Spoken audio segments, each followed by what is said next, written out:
Okay, hey, welcome back to my channel. I am Ava and thank you for coming here. Sorry, my chair is really squeaky, so I'm gonna warn you. Really squeaking so much. Okay, well, anyway. Why is it squeaking? Anyway, I thought I would do a video today kind of just talking about my personal advice for mental health.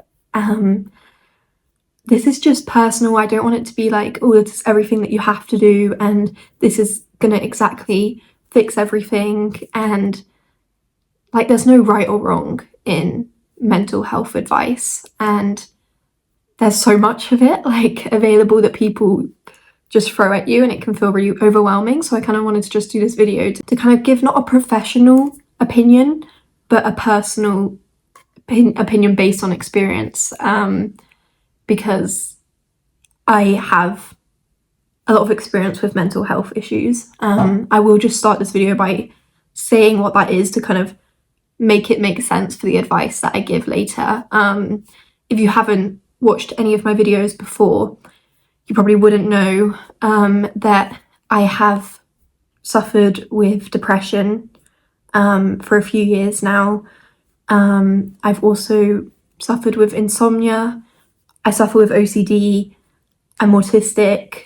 I'm recovering from anorexia, so eating disorders and all. And I did go through a stage of psychosis, and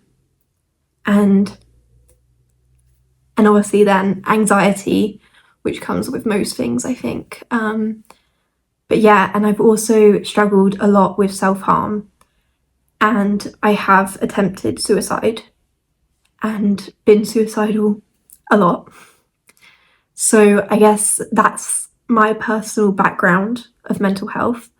And that's not to bring that up to make anyone feel any less or any more, anything like that. It's not comparison, it's just to say yours basically. For like, don't worry, I'm not some inexperienced person just throwing advice at you, because something that used to really annoy me in times, oh my god, so I'm shaking the camera. Something that really used to annoy me when people would give me advice would be when it was people who had never experienced mental health or mental illness before, because it is so, like, you just cannot understand it unless you've been through it. And it's not their fault. People try to understand it, and it's really nice of them, and they should be trying to understand it.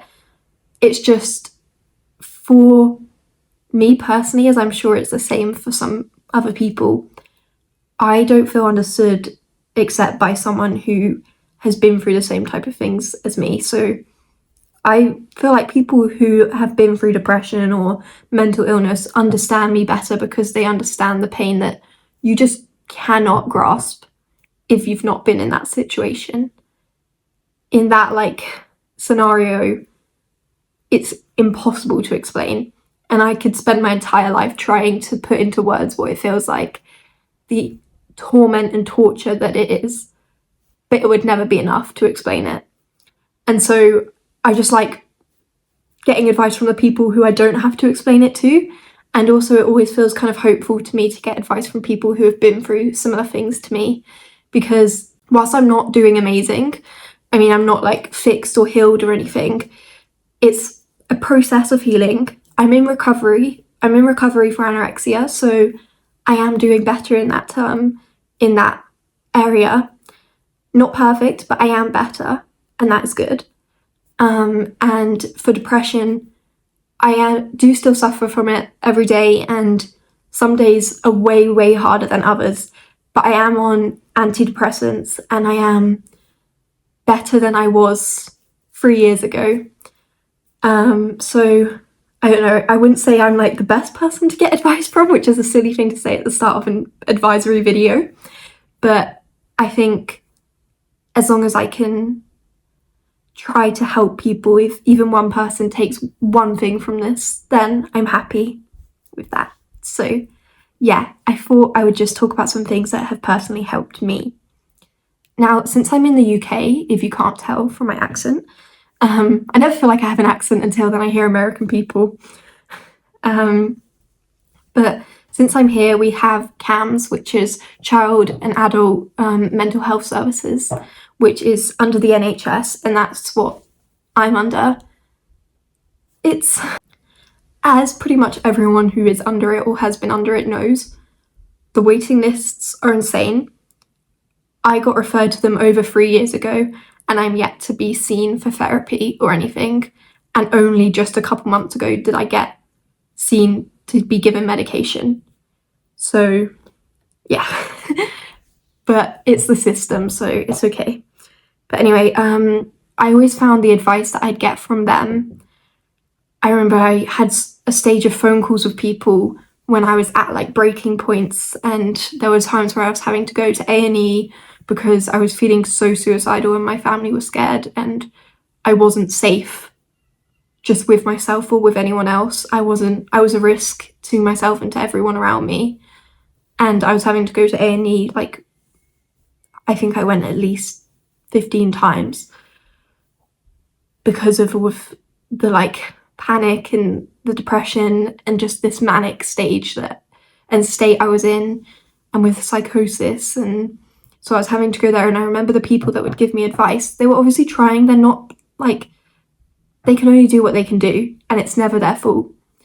But I remember all the advice would be quite redundant, and it would feel almost offensive to get advice for like mental health when it felt like it was barely advice. It felt like it was putting the blame onto you. I remember something that would really, really upset me was when they would say it's up to you to fix it and no one can do it for you. Because I know it's true. I knew it then, I know it now. I guess it's easier to swallow now, but when you're in crisis and someone says it's up to you, it feels like I can't do anything. If I could, I would have already done something. I can't save myself at this point. And so saying that to me just gives me no hope, because I feel like I can't save myself, so who can? Because if you're saying it's all on me, then I've got no hope. And I remember that, and I remember thinking, oh my God, like, I don't know how I'm going to pull myself out of this, because they expect me to, as if it doesn't take everything in me to even just stay alive. And they're like, you need to do more, you need to do more. And people who can't, I guess with mental illness, it's so much harder, because if you have a broken leg, everyone can see it, and they're like, well, yeah, you've got a broken leg, you just need to rest for a bit, you don't need to just try and walk a bit every day or something until it heals. But with mental illness, it's like, how do we know that you're ill? We can't see anything. And in like society, and certain people will just think like, well, you're just being dramatic, or you're just making stuff up in your head and you're just making it bigger than it needs to be. But it is just as valid as any physical illness, and it should be treated just the same, because it deserves treatment and because it is a real issue. And I remember so many times feeling like I wasn't valid enough, especially with my eating disorder, because that is treated so much like a physical illness when it's a mental illness. I think there's so much stigma around it, and I'm definitely going to do a separate video about like breaking down the stigma around eating disorders, because the amount of times I've heard people say it's because of social media, it's because of models, and it's like, oh, it's all a physical illness, so I can see if you're anorexic or not. And it's like, the moment I got to a healthy weight, I got discharged, and they were like, okay, bye now. I still every day feel guilty for eating food, and still it takes so much in me not to starve myself. But that's never dealt with, because it's like, it's a physical thing, so you're all good. And all that advice just feels like you're already one big wound, and it just feels like they're just throwing salt at you. It feels like they're just throwing salt at you. And it's exhausting, because no one ever seems to actually understand, because you don't even understand. For me personally, everyone would always ask me, what's wrong? Why are you upset? And I had no answer. Like, I genuinely had asked myself that question so many times. I was like, what caused this? Why am I upset? What's going on? And everyone would ask me that, and it would just add on to this pile where I was like, I don't know. And then they would say to me, no, you must know, you know deep down. And I was like, I don't. Like, sometimes there is no cause. And even so, if there is, sometimes it's not going to be worked out for another couple of years. Like, only just now am I kind of digging deeper into the reasons that it all came about, and I'm understanding it better. But the truth is, I will never understand it. Like, maybe that's okay. Maybe I don't need to know that. It's a really upsetting thing, especially for me with autism, when it feels like I need a reasoning behind everything and everything needs to make sense in my head, and it just didn't logistically. And I guess it's just really upsetting in that way, but there doesn't need to be any reason for you to feel sad. You can just feel sad. Like, we're all human, we all feel those emotions. It's only natural. And depression doesn't have to come from a certain part, like it's a certain thing.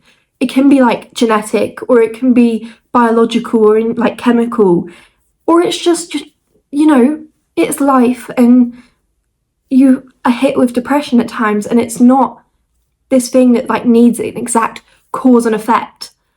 Like, you don't owe anyone the reasoning behind your struggles, because I know people will always ask. I remember telling my friends that I had struggled with an eating disorder, and they just said, "What caused it?" And I was like, well, if only I knew. Like, it's not the biggest question. The biggest question is not why, and I feel like everyone gets so obsessed with the why, but it's not about that, because it could be to help you to understand why, to kind of prevent things in the future. But just know that you can't get so bugged up about why, because I spent so long questioning why that I got so angry and frustrated at myself and just made it worse. Sometimes all you can do is live in that moment and get through it until you are strong enough to look back and think what caused it.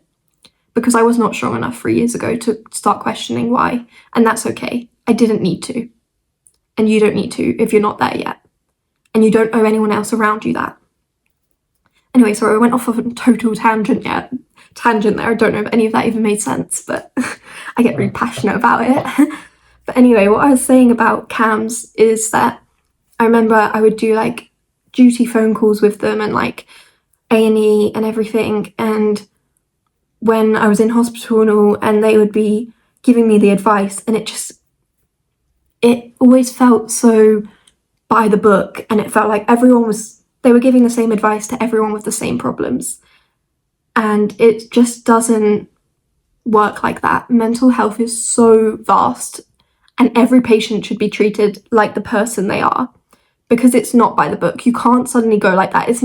In that way, it's not like a physical illness, because if someone breaks their leg, it's like, oh, we treat it the same way we treat everything. But you've got to think like, well, actually, which bone in the leg have they broken? And then how are we meant to heal that? Not just, oh, let's just go in and do what we did with the other person. That's not how it works. And it feels like everything in mental health is set up that way. It's just so by the book, and it's like, well, it says this would help. And it's like, but I've told you it won't. So, yeah. For example, I remember one time my mum was on the phone to CAMHS, and she was saying how I was feeling really suicidal, and they said, when I feel like that, I should go into the bathroom, lock the door, put my headphones on, full volume, loud music, get in the bath, and just sit there. I don't get what they were saying about that, because no way was my mum gonna let me lock myself in a room, especially not one where I was lying in a bath of water and I was looking at my body. I would be naked, a girl with an eating disorder, a suicidal girl going into a room alone that's probably got razors in it and everything, and it's a pool of water. I don't get what they were thinking at all. We didn't do that. And please never do that. If you're feeling any type of way, do not do that. So yeah, it just feels like a lot of their advice never really translates right, especially when you're in a state where you feel so lost. No advice really feels good enough. And that's not anyone's fault. And it's not your fault either. It's just you don't know what the right answer is. And it's really hard. But the right answer will find you, and you've got it. So don't worry, you're doing well. I'm proud of you. Another thing that they told me to do was colour by numbers and like paint by numbers and like colouring in. And it felt like, yeah, I mean, that makes sense, but all they were giving me was distractions. And it was like, okay, that makes sense for a while, but I'm tired of just living for each day and getting through it. And then they kind of would go back on it. They'd be like, well, you can't just distract yourself. You have to actually like focus on what you're feeling and work through it. And I was like, well, which one is it? Like, stop sending me mixed signals. But anyway, onto my advice. I feel like that took us ages to get there, but my personal advice for things that have helped me, I don't know, this is just very like, if you want to try things, just go through all of them. It's trial and error, and it's just finding one that works for you. And not everything that works for me will work for you. Not everything that works for you will work for me. So it's just, here's a bunch of ideas that help me. And if they help you, then great. And I hope they do. So one that helps me the most is journaling. I know that everyone says that, and everyone's like, oh, you need to get journaling. But like, genuinely, journaling is everything to me. I can't go a day without journaling. And it just feels so natural and good to me because personally I hate relying on other people to like tell them things and like explain my emotions to them. And especially when it's so hard to explain things, I found the easiest way for me through it all was journaling and explaining it to myself, because I could write whatever without any judgment in that, and no one ever needs to see that journal. You don't even ever need to look back at it, but just get it out on the paper. If you're feeling some type of way, throw it on the paper and leave it. It's like the only way that works for me, otherwise it's constantly going in my head. And even sometimes just like throw the thoughts on the page. The horrible thoughts that I would just write them down, and they would actually seem like weaker in a way. Like I'd look at them and I think they're just words. Like that's all they are. Your thoughts are small and you can't let them stop you. They're just words. And that really helps me. And I also find journaling just a really peaceful activity. Like I sometimes do it when listening to ASMR or listening to like relaxing music, or just no music at all, just being with my thoughts. And I'll just sit and journal for a bit, and I make my journal look really pretty because I feel like it always makes it a bit more exciting and more like a hobby when you make it look really pretty. But one thing that I would recommend about journaling is that you don't force it to be like a habit where you're like, I have to do this every morning, I have to do this, I have to do this. Just do it when you feel like you need it, or just do it when you feel like you want to, or when you feel good enough to do it.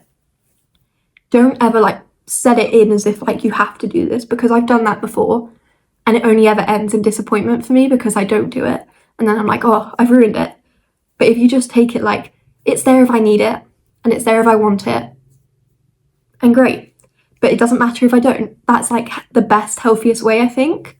At least for me it is. So that's my main advice, I think. The next one is definitely the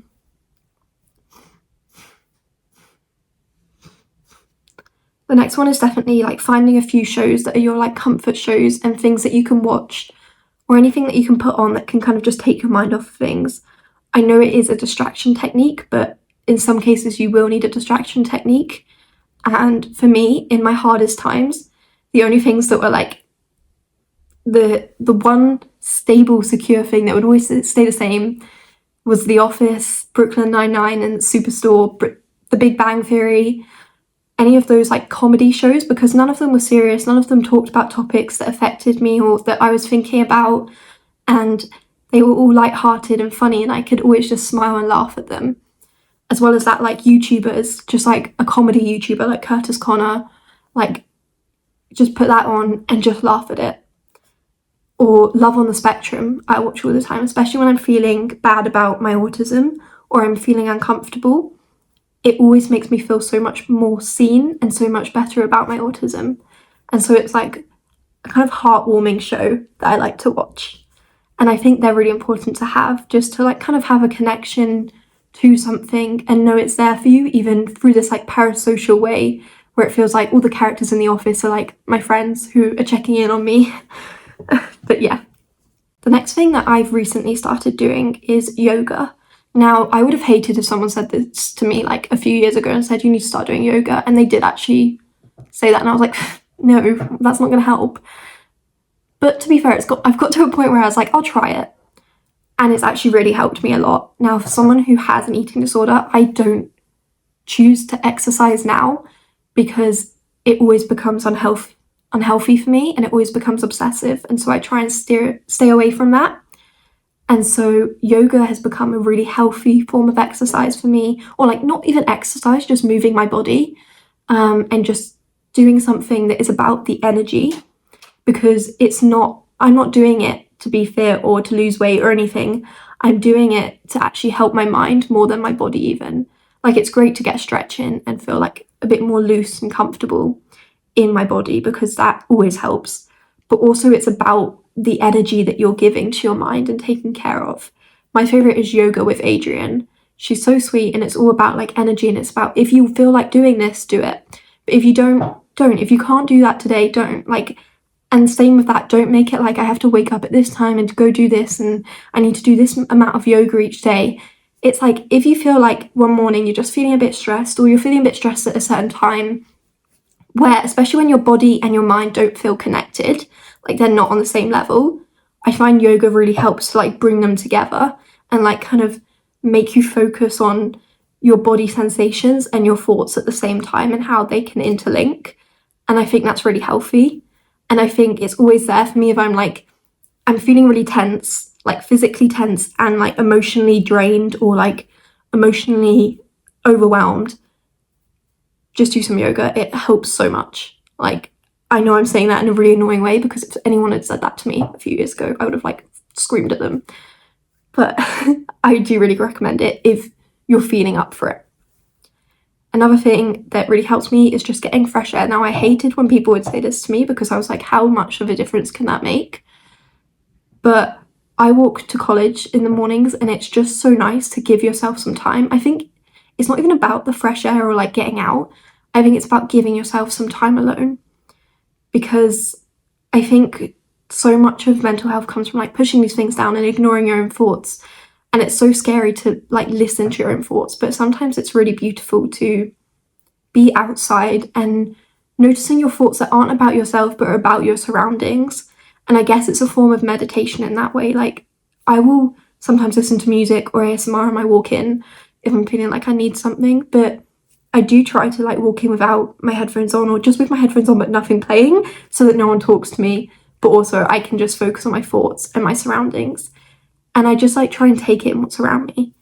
And I think it really helps ground me and brings me comfort, and realizes like, it's okay, I'm alive, I'm breathing, I've got time. Like, it's really nice, I think. So my probably final piece of advice for mental health overall, I am going to do separate videos as well on advice for like self-harm, on how to like get clean from it, or tips for staying clean, and also on eating disorders, and anything else. Let me know if there's anything else you want. But I will do much more advice on that, and maybe OCD as well, and things that have helped me. This is kind of just a broad one as like an introduction, and then I'll do like separate ones.